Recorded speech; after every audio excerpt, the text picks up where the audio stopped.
All right. I wanted to talk about the real meaning and the real motivation behind overturning Roe versus Wade. You can't escape it. Everyone's talking about it. I'm not going to talk about the issue of abortion at all. I already spoke about that in a previous video, so if you want to hear my thoughts about it, you can check that out. But I want to talk about what I believe, cynically, is the real motivation behind this. I see some people saying it's all about controlling women. I see some people saying it's just about political power.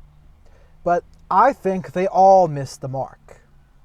And the real mark is, it's really just a way for the elites to control the masses better and to create and keep more wage slaves.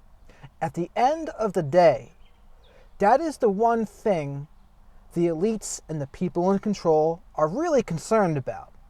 An uprising of the people, an uprising of the proletariats. And the reason why I thought about this was because I thought, that's pretty odd for the Supreme Court to come out with that decision, putting it back to the states. 13 states do indeed have trigger bans.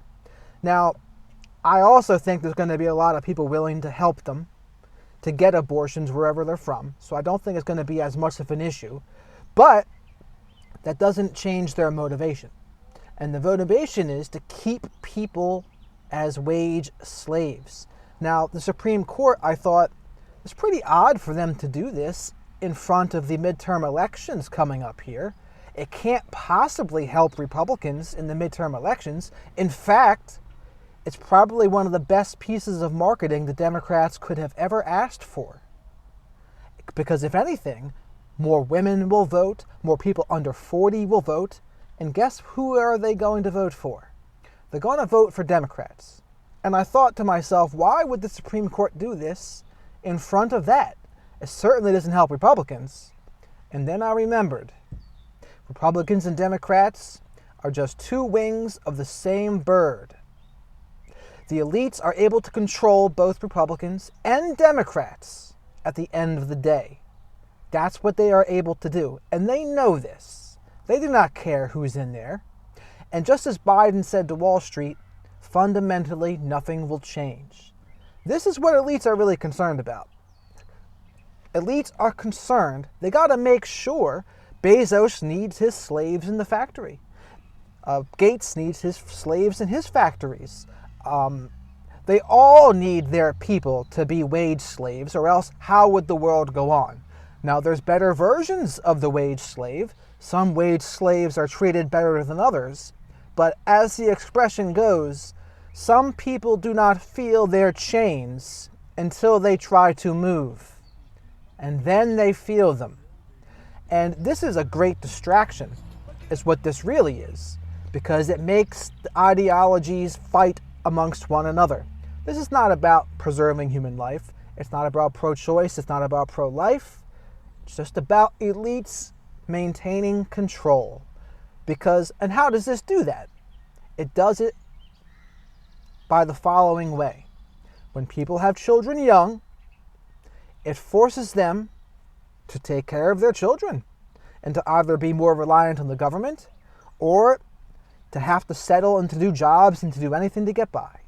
And it's not just women this will affect, because contrary to popular belief, there are also fathers who will stick around and will do anything for their children too. Let's not act like that also doesn't happen. But what happens to those guys? They got to do what they can to survive and to provide for their wife or girlfriend and children. That's what happens. And so they are no longer able to take risks. They are no longer able to take chances. And they are stuck in the wage slave path.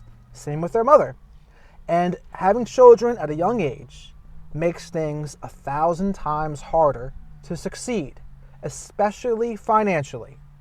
Not to say impossible, because nothing is impossible, but you cannot deny it makes things 1,000 times harder.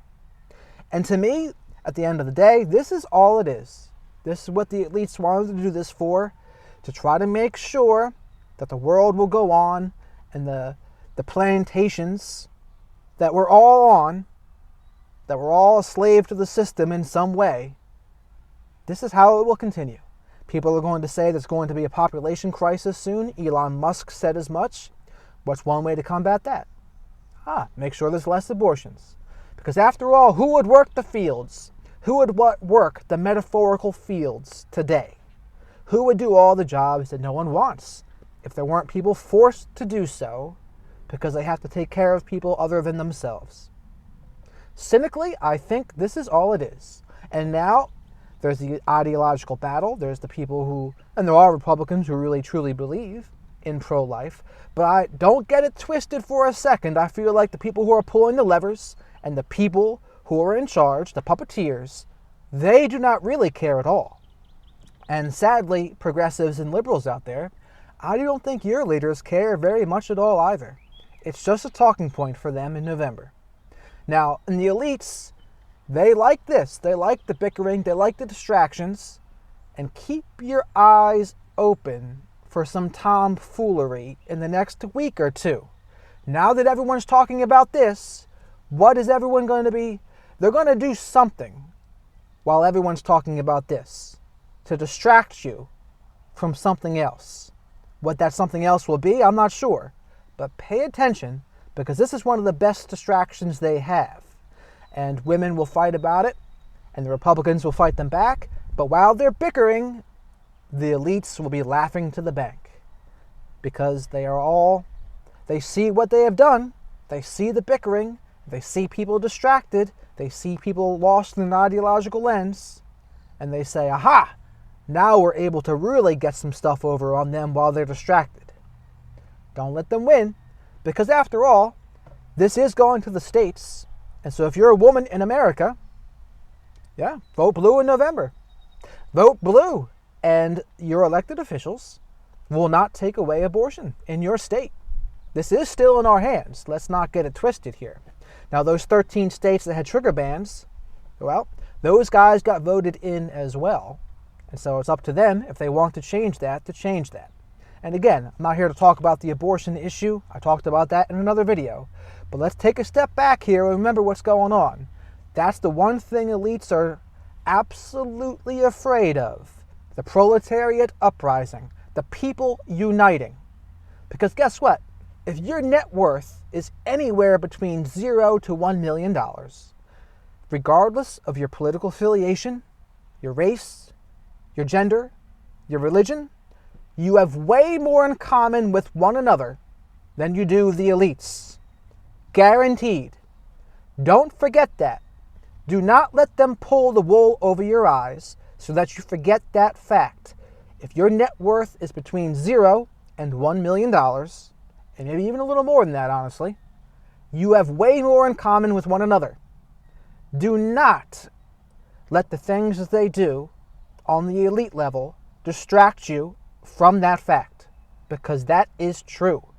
The elites are pulling the strings, they are the puppeteers, and they are laughing when they sway things back and forth and they watch the fights that ensue. So that's my video. Thank you very much for watching.